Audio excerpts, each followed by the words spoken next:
ప్రభువునందు ప్రియమైన దేవుని బిడ్డలారా, ఈ రాత్రికాలపు ప్రత్యేక వర్తమానము యొక్క అంశము ఈనాటి ఈ గ్రేట్ మెన్, ఆనాటి ఆ గేట్ మ్యాన్,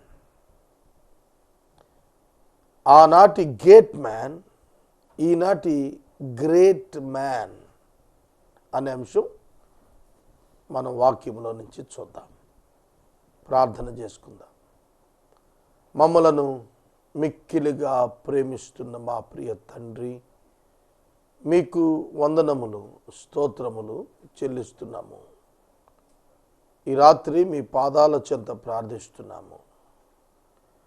ఈ మాసం చివరి దినాలకు వచ్చాం. మీ కృప కొరకై ఎదురు చూస్తున్నాము. మా ప్రేక్షకులతో మీరు మాట్లాడండి. ఈనాటి వర్తమానం మమ్ములను ప్రోత్సాహపరచడానికి, ఆత్మీయంగా బలపరచడానికి సహాయం చేయండి. యేసు నామమున వేడుతున్నాము తండ్రి, ఆమేన్. ప్రభువునందు ప్రియా దేవుని బిడ్డలారా, ఈ రాత్రి దేవుని యొక్క వాక్యములో నుండి ఒక ప్రత్యేకమైనటువంటి విషయాన్ని మీ దృష్టికి తెస్తున్నాను. అదేమిటంటే, ఒకనాడు గేట్ మ్యాన్గా ఉన్న ఆయన మరునాటికి గ్రేట్ మ్యాన్గా మారాడు. ఈరోజు మనం అందరం కూడాను భారతదేశాన్ని ప్రస్తుతం ఈ దినాన ప్రధానమంత్రిగా నిలిచినటువంటి మోడీ గారు ఛాయ్ అమ్ముకున్నాడు అని చెప్పి ఆయన ప్రచారం చేస్తున్న దినాల్లో విరివిగా ప్రచారం జరిగింది.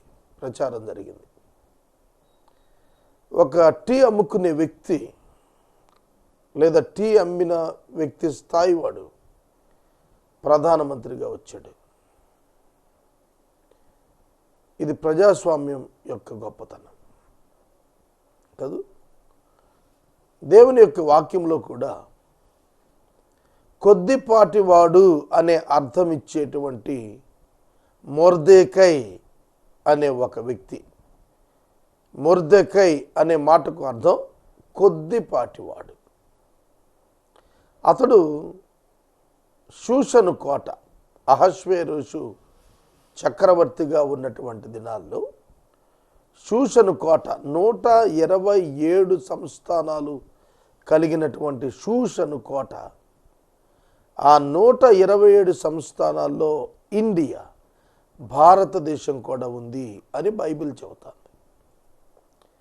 పరిశుద్ధ బైబిల్ గ్రంథంలో ఇండియా అనే పదం ఒక్క ఎస్తేరు గ్రంథంలోనే ఒక్కమారే కనిపిస్తుంది. ఆ దేశానికి ప్రధానమంత్రి అయ్యాడు మొర్దెకై. మొర్దెకై ఒకనాటి గేట్ మ్యాన్, ద్వారపాలకుడు ప్రధాని అయ్యాడు. That is the wonder in the book of Esther గ్రంథంలో అద్భుతం. చూడండి, ఒక వ్యక్తి దీవించబడి మహోన్నత పదవి అందుకున్నాడు అనంటే ఆ వ్యక్తిలో ఉన్నటువంటి క్వాలిటీస్ మనకు కనిపిస్తాయి. ఇక్కడ మనం గుర్తించాల్సింది ఏమిటంటే, మొర్దెకైని దేవుడు ఎందుకు అంతగా ఆశీర్వదించాడు? మొర్దెకైని దేవుడు ఎందుకు అంత ఆశీర్వదించాడు? అలాగే ఏ వ్యక్తి అయినా మహోన్నత పదవిలోనికి రావాలి అని అంటే ఆ వ్యక్తి యొక్క మైండ్ సెట్, ఆ వ్యక్తి యొక్క యాటిట్యూడ్, ఆ వ్యక్తి యొక్క వర్క్ స్టైల్ అండ్ సాక్రిఫైస్ ఏ విధంగా ఉండాలి? ఉంటే వస్తారు, ఒకవేళ వస్తే ఉండకపోతే పోతారు. అది కాన్సెప్ట్. ఒక మహోన్నత పదవికి వచ్చే వ్యక్తి ఎప్పుడు కూడా ఎలా ఉన్నాడు, ఎలా ఉండాలి, ఎలా ఉండకపోతే ఏం జరుగుతుంది అనేది మనకు చరిత్ర చెప్పింది, బైబిల్ గ్రంథం చెప్పింది. కనుక ఒక సాధారణమైన గేట్ మ్యాన్ ఒక గ్రేట్ ప్రైమ్ మినిస్టర్ అయితే నేను ఈ దినం యువతను సవాలు చేస్తున్నాను. నేను యువతను సవాలు చేస్తున్నాను. There is a chance for you to prove your self. మిమ్మల్ని రుజువు చేసుకోవడానికి అవకాశాలు మిగిలే ఉన్నాయి. అలాగే మన దేశాన్ని పరిపాలించినటువంటి అబ్దుల్ కలాం గారు ఒక సైంటిస్ట్, ప్రెసిడెంట్ అయ్యాడు, మహోన్నతమైన పదవి అందుకున్నాడు. కనుక కొన్ని basic knowledge and basic qualities కొందరు వ్యక్తుల్లో నాయకత్వానికి వచ్చిన వారిలో కనబడతాయి. కాబట్టి ఈ దినం నేను మోడీ గారిని కూర్చో, కలాం గారిని కూర్చో ప్రసంగించడం లేదండి. నేను బైబిల్ నుండి చెబుతున్నాను. ఒక గ్రేట్ మ్యాన్ అయ్యాడు అనంటే ఈనాటి యువత చూచుకొనవలసిన అంశాలు ఏమిటి? IAS toppers, IPS toppers, top మెజారిటీతో గెలిచిన లీడర్స్,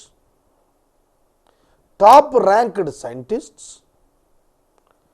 టాప్ ర్యాంక్డ్ ఎకనమిస్ట్స్, ఇలా మనం సమాజంలో చూస్తున్నప్పుడు చాలా గొప్ప వ్యక్తులు ఉన్నారు.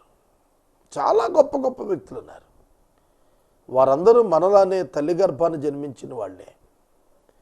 వారందరూ మనలానే పెద్దవారే పాకి బుడి నడతలు నడిచి పెద్దవారే చదువుకొని పైకి వచ్చిన వాళ్ళే. కొందరికి చదువు లేకపోయినా పైకి వచ్చిన వాళ్ళు ఉన్నారు. It is the character behind them. వారి వెనుక ఉన్న వ్యక్తిత్వము, కృషి, వారి యొక్క ప్యాషన్ వారిని ఉన్నత స్థానాలకు చేర్చింది. వారి స్ట్రగుల్స్లో నుంచి వారు నేర్చుకున్న లెసన్స్, ఎక్స్పీరియన్సెస్ వారిని ఒక మహోన్నతమైన పదవిని అలంకరించే వ్యక్తులుగా తీర్చిదిద్దిందనటానికి ఏ సందేహం లేదు. అందుకే నేను ఎప్పుడు చెబుతాను, don't grow in position, try to grow in character.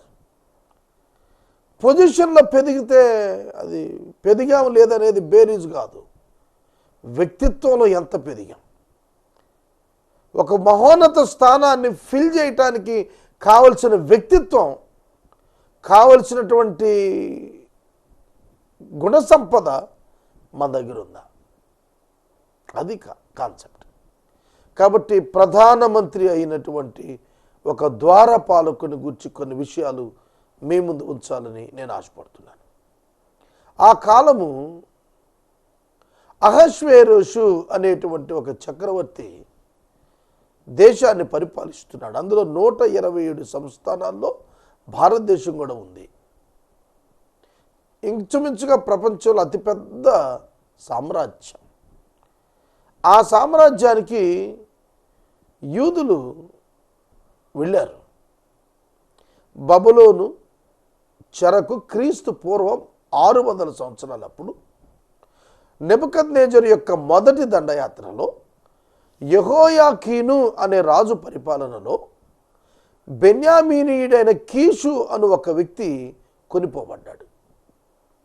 అతని great grand son Mordecai, born in exhale, చెరలో పుట్టాడు. అర్థమవుతుందా? కనుక ఈ కీషు అనే బెన్యామీను యొక్క మునిమనుమడు జెరుబ్బాబేలుతో పాటుగా కోరేషు ఆజ్ఞ చొప్పున జెరుబ్బాబేలుతో పాటుగా యెరూషలేము పునర్నిర్మాణం చేయటానికి వెనుకకు తిరిగి వచ్చిన సుప్రసిద్ధుడితడు. అట్లాంటి వ్యక్తి అతని యొక్క జీవితంలో అతడు అహష్వేరోషు యొక్క సంస్థానంలో ఉండగా అతడు చేసినటువంటి అద్భుతమైనటువంటి కార్యక్రమం అతని ప్రధానమంత్రిని చేసింది. కనుక ఈ చరిత్ర బైబిల్ గ్రంథంలో నేను మనవి చేస్తాను. ఏమిటి ఇతనిలో సుగుణాలు ఏమిటి అంటే, నెంబర్ 1, ఇతడు వివాహం చేసుకున్నట్టు కనపడలేదు, కానీ చరిత్రలో ఎస్తేరు అనేటువంటి నామకరణము చేయబడిన హదస్సా అనేటువంటి ఒక స్త్రీని దత్తత తీసుకుని, ఒక అనాథను దత్తత తీసుకుని ఆమెను ఒక పర్పస్ కోసం పెంచినటువంటి ఉన్నతమైన వ్యక్తి. Value based character. మొట్టమొదట మీరు గుర్తించాల్సిన లక్షణం, అనాథను ప్రేమించి పెంచుకొని వ్యక్తిత్వం నేర్పించి, దీనత్వం నేర్పించి, అందం ప్రాముఖ్యం కాదు హృదయ సౌందర్యం ప్రాముఖ్యం అన్నట్లుగా ఆమెను పెంచి పెద్దదారిని చేసి ఒక మహారాణి స్థాయికి ఆమెను గైడ్ చేసిన కెరియర్ గైడెన్స్ ఆయన, ఒక కెరియర్ గైడెన్స్ ఆయన ఇచ్చాడు. ఎస్తేరుకు కెరియర్ గైడ్ ఎవరంటే మొర్దెకై ఎస్తేరు మహారాణి స్థానానికి వెళ్ళేటప్పుడు ఆమెను గైడ్ చేసిన విధానం, ఆమెను లీడ్ చేసిన విధానం, ఇట్స్ అ బ్యూటిఫుల్ స్టోరీ. అనాథను ప్రేమించి తల్లిదండ్రులు చనిపోయారని తాను పెంచుకున్నాడు. That is the heart of the Mordecai హృదయం అనాథ బిడ్డల పట్ల చెలించింది. అంటే దేశమే అనాథ అయిపోతే, తన ప్రజలే అనాథరైపోతే స్వీకరించడానికి సిద్ధ మనసు కలిగిన హృదయం కలిగినటువంటి వాడు. ఆపదలో ఉంటే, ఆహారం లేకుండా ఉంటే, సంరక్షణ లేకుండా ఉంటే ఆడపిల్ల ఏమైపోతుంది సమాజంలో? కనుక హీ టుక్ ద రెస్పాన్సిబిలిటీ. ఎవరైతే ఇటువంటి బాధ్యత తీసుకోవటానికి సిద్ధ మనసు కలిగిన వ్యక్తి ఉంటారో వాళ్ళు ఖచ్చితంగా పైకి వస్తారు. కనుక ఎస్తేరును పెంచుకోవటమే కాదు, పెంచటమే కాదు, ఆమెను ఉన్నతమైన మహోన్నతమైన స్థానానికి పంపటమే కాదు, అక్కడ ఎలా ప్రవర్తించుకోవాలో కూడా నేర్పి పంపినటువంటి ఒక అద్భుతమైన పితృ సమానుడు మొర్దెకై. కనుక ఈ క్యారెక్టర్ అతని పైకి తెచ్చింది. రెండవది, హీ లవ్స్ గాడ్ మోర్. దేవుణ్ణి బహుగా ప్రేమించాడు, బహుగా ఆరాధించాడు, బహుగా సేవించాడు. మొర్దెకై ఉద్యోగరీత్యా ద్వారపాలకుడే, కానీ హృదయంలో ఆమె జ్యూ, నేను యూదుణ్ణి అనేటువంటి ఒక పౌరుషం కలిగిన వాడుగా ఉన్నాడు. ప్రియమైన దేవుని బిడ్డలారా, ఇవాళ మనం దేశాన్ని చులకనగా మాట్లాడుతుంటాం, మన దేశస్తులను చులకనగా మాట్లాడుతుంటాం, మన కల్చర్ని చులకనగా మాట్లాడుతుంటాం, మన ప్రజల్ని చులకనగా మాట్లాడుతుంటాం, మన వనరులను చులకనగా మాట్లాడుతుంటాం, మన ప్రభుత్వాలను చులకనగా మాట్లాడుతుంటాం. ఇది it became a habitual like, ఇది అలవాటైపోయింది అందరికీ కూడా.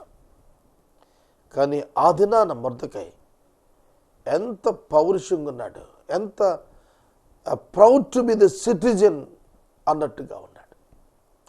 నేను ఈ దేశంలో యూదా పౌరుడిగా ఉన్నాను, యూదుడిగా ఉన్నాను నేను అని చెప్పుకోవటానికి చాలా నెక్స్టిఫ్గా ఉన్నాడు, తలెత్తుకునేవాడుగా ఉన్నాడు, తల వంచని వాడిగా ఉన్నాడు. అగాగీయుడైనటువంటి హామాను చాలా ఉన్నతమైన పదవిలోకి వచ్చాడని తెలిసినప్పుడు అందరూ అతనికి నమస్కారం చేయడానికి సిద్ధపడితే మొర్దెకై నమస్కారం చేయడానికి ఇష్టపడలేదు. That is the character. నేను యూదుడిని కనుక తల వంచను అంతే అనుకున్నాడు. అతని యొక్క వ్యక్తిత్వం తెలుస్తుంది. It's stubborn and strongness. కఠినంగా నిర్ణయాలు తీసుకోగలడు, వాటిని అమలుపరచగలడు, పరిస్థితులను లెక్క చేయని వాడు మొర్దెకై అనేది అర్థమవుతుంది. అమ్మో, పెద్ద పదవిలో ఉన్నవాడు, రాజు చేత గౌరవించబడిన వాడు వస్తుంటే నేను గడగడలాడిపోవాలి, నేను భయపడిపోవాలని అనుకోలే. ఏమిటట, అతను వస్తే అతను గొప్పవాడు అవ్వచ్చు, కానీ నేను యూదుణ్ణి, నేను తలంచను, సాగిలపట్టు నా వల్ల కాదు, నేను అవునన్నాడు. అందరూ సాగిలపడి నమస్కారాలు పెడుతుంటే మొర్దెకై ఈట పట్టుకుని అట్టాగా నిలబడినాడు. చూశాడు, హామాను చూశాడు. దానివల్ల ఎంత ప్రమాదం వచ్చిందో ఎస్తేర్ గ్రంథంలో మనందరికీ తెలుసు. అతనికే కాదు, అతని జాతి అంతటిని చంపాలని హామాను ప్రయత్నం ప్రారంభించేశాడు. అర్థమవుతుందా? కనుక తన యొక్క నిర్ణయం తీసుకునే శక్తి ఎంత గొప్పదంటే ఎలాంటి పరిస్థితులు వచ్చినా ఎదుర్కోవటానికి సిద్ధపడినటువంటి వ్యక్తిత్వం గలవాడు. వీళ్ళే నాయకులు అవుతారు. ఎవడు పడతాడు? పిరికోడు పారిపోయేవాడు నాయకుడు కాలేడు, వెనుజూపేవాడు నాయకుడు కాలేడు. కనుక వ్యక్తిత్వంలో పటుత్వం లేకపోతే నాయకత్వానికి పనిచేయరు. కాబట్టి ఈ వ్యక్తి తన యొక్క జాతికి, తన యొక్క విశ్వాసానికి తాను ఇచ్చిన ప్రాధాన్యత గొప్పది. ఎందుకు అట్లున్నాడంటే బికాజ్ ఈజ్ ఎ జ్యూ. ఎందుకు యూదుండని అట్లా స్టబర్న్ ఉన్నాడంటే because of his God and his commitment and the covenant. దేవునితో వారికున్న నిబంధన, వారికున్నటువంటి ఒప్పందం దేవునికే సాగిలపడాలి. దేవునికి తప్ప ఏ మానవుడికి సాగిలపడకూడదు. ఆ కాన్సెప్ట్లో అతడు భక్తి కలిగిన వాడిగా కనిపించాడు. అందుకే అతడు గొప్పవాడయ్యాడు. దేవుని సేవించాడు, దేవుని ప్రేమించాడు, దేవునికి ఇచ్చిన కమిట్మెంట్ ఏ పరిస్థితుల్లో కూడా వదిలిపెట్టుకోకుండా నిలబడ్డానికి ఇష్టపడ్డాడు. అందుకే ఆ గ్రేట్ మ్యాన్ అయ్యాడు. మూడవ మాట, హీ లవ్స్ ద పీపుల్. ప్రజలను ప్రేమించాడు. ఎప్పుడైతే తన జాతి ప్రజల మీదకు కత్తిపడే ప్రమాదం వచ్చింది అని తెలుసుకున్నాడో అతడు చెలించిపోయాడు. అతడు రియాక్ట్ అయ్యాడు. ఎట్లా రియాక్ట్ అయ్యాడో తెలుసా? రాజవీధిలోనికి గోనె పట్ట కట్టుకొని వచ్చి నెత్తి మీద బూడిద పోసుకొని బూడిదలోనే కూర్చుని నిరసన వ్యక్తం చేశాడు. ఇవాళ మనకు నిరసన వ్యక్తం చేయటం ఎంత భయమో! అమ్మో, పోలీసులు అరెస్ట్ చేస్తారేమో, తీసుకెళ్ళి జైల్లో పెడతారేమో. ఒక అవాంఛనీయ సంఘటనను నిరసన తెలపటం ఈ దినం ఎంతమందికి చేతనవుతుంది? అర్థమవుతుందా? స్వతంత్ర భారతదేశాన్ని ఆవిష్కరించిన స్వతంత్ర యోధులు నిరసనతోనే సాధించారు. నిరసన తెలిపారు. తెల్లవారి పాలనకు నిరసన తెలిపారు. నువ్వెవరు మమ్మల్ని పరిపాలించడానికి? మమ్మల్ని మేమే పరిపాలించుకుంటాం. ఆ నిరసనకు వచ్చిన ఫలితం కొందరు ఇండ్లు పోగొట్టుకున్నారు, కొందరు బిడ్డలను పోగొట్టుకున్నారు, కొందరు భర్తలు పోగొట్టుకున్నారు, కొందరు భార్యలు పోగొట్టుకున్నారు, కొందరు చంపబడ్డారు. ఏ పరిస్థితుల్లో రాని నిరసన వ్యక్తం చేశారు. ఆ నిరసనలో ప్రాణమే పోని, ఐ డోంట్ కేర్. ఆ నిరసనలో అతడు ఉపవాసం అన్నాడు. హంగర్ స్ట్రైక్ చేశాడు, ఉపవాస దీక్ష చేశాడు. ఇవాళ మనం చూస్తున్నాం కదా దొంగ ఉపవాస దీక్షలు. ఉదయం శుభ్రంగా పేక వరకు తిని కూర్చోటం, రిలే నిరాహార దీక్ష సాయంకాలం వరకు చేస్తాడు. అరగదు కూడా అరగదు సాయంకాలానికి. ఏం ఉపవాసం ఇది? అలా దొంగ ఉపవాసం చేయలే. గోనెపట్ట కట్టుకోవటం చాలా సివియర్ ఇష్యూ, చాలా తీవ్రంగా నిరసన తెలియచేయటం. గవర్నమెంట్ దాన్ని చాలా సీరియస్గా తీసుకుంటుంది. అందుకనే రాణి అయినటువంటి ఎస్తేరు పనివారిని పంపి బట్టలు పంపించింది. ఏమి బాధ వచ్చిందని ఇట్లా తయారయ్యావు, నువ్వు వస్త్రాలు తీసుకుంటే అవసరం లేదు నాకు అని చెప్పి వెనక్కి పంపాడు. ఆయనే నాయకుడు అవుతాడు, ఇంకెవరు అవుతారు? కనుక ప్రతి పాలిటీషియన్ నాయకుడు కాదు, ప్రతి నాయకుడు కూడా పదవిలోకి రాగలుగుతాడు. పదవి లేకపోయిన నాయకుడు బ్రతికినా ఎనిగే, చచ్చినా ఎనిగే. ఇది వాస్తవం. నాకు ఆ ఎక్స్పీరియన్స్ ఉంది, నేను చూశాను. ప్రియమైన దేవుని బిడ్డలారా, Mordecai he loves the people, he reacts for the problems of the people. ప్రజల యొక్క సమస్యల కొరకు తన ప్రాణాన్ని రిస్క్లోకి తీసుకుని వెళ్ళటానికి హృదయపూర్వకంగా వెళ్ళాడు. ఏదో ఒక పబ్లిసిటీ కోసం కాదు. ఇవాళ పబ్లిసిటీ స్టంట్ ఎక్కువైపోయింది. పబ్లిసిటీ స్టంట్ ప్రతివాడు టెంట్ వేయటం పీకేయటం, ఫోటోలు పేపర్లో రావటం, శ్రమదానం చేస్తున్నట్టు చీపురు పట్టుకోవటం, ఓ ఫోటో దిగాని చీపురు వదిలేయటం. మొక్క నాటుతున్న ఎవడో నాటుతాడు పాపం, 4 అడుగులు గొయ్యి తీసి అందులో విత్తనం వేసి చేసేది ఏమి ఉండదు. ఆ టైంకి వచ్చి అట్ట మొక్క ముచ్చుకోవటం, ఫోటో దిగటం. నిజంగా మొక్క నాటాడా? నిజంగా మొక్క నాటాడా? నిజంగా చెత్త క్లీన్ చేశాడా? అర్థమవుతుందా? ఇది కాదు నాయకత్వం. Mordecai he risked his life. That is the character. కనుక ఆ విధంగా ఉన్నాడు ఆ గేట్ మ్యాన్, గ్రేట్ మ్యాన్ అయ్యాడు. మళ్ళీ చెబుతున్నాను. తర్వాత ప్రజల కొరకు ప్రార్థించాడు, ఉపవాసం ఉండి ప్రార్థించాడు. మీకు విచిత్రం చెప్పనా?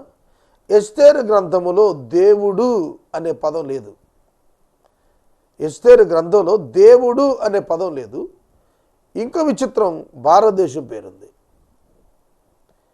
దేవుడు అనే పేరు లేదు, కానీ దేవుడు ప్రస్ఫుటంగా కనబడతాడు. ఇప్పుడు మనం కూర్చున్న గదిలో గాలి కనబడటం లేదు, కానీ గాలి ఉన్నది, అందుకే బతుకుతున్నాం. ఎస్తేరు గ్రంథంలో దేవుడు అనే పదం కనబడదు, కానీ దేవుడు ప్రత్యక్షంగా కనబడతాడు. అదే ఇందులో మనం నేర్చుకోగలుగుతాం, చూడగలుగుతాం. కాబట్టి అతడు ఏం చేస్తున్నాడు? ప్రజలను ప్రేమిస్తున్నాడు. ఎటువంటి క్యారెక్టర్ అంటే, ఉద్యోగం తనది చిన్న ఉద్యోగం. మరొక విషయం చెబుతున్నాను, అతనిది చిన్న ఉద్యోగం.